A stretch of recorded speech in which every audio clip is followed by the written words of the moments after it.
الإيمان بضع وسبعون شعبة أفضلها لا إله إلا الله وأدناها إماطة الأذى عن الطريق والحياء شعبة من الإيمان صدق الله المولى العظيم وصدق رسوله النبي الحبيب الكريم বাংলাদেশ জাতীয়তাবাদী উলামা দল কর্তৃক আয়োজিত বর্তমান প্রেক্ষাপটে 1450 বছর পূর্বে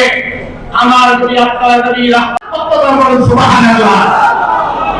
এই আখিরি জামানায় অবস্থান করার কারণে আজকে আপনারা লক্ষ্য করেছেন কেউ জান্নাতের দিকে যায়, কেউ হাত পাকায় মাথা দিয়ে বলে মদিনার নবীকে নাকি বরণ না হয়। কারণ আমি হাদিস পড়েছিলাম রাসূলের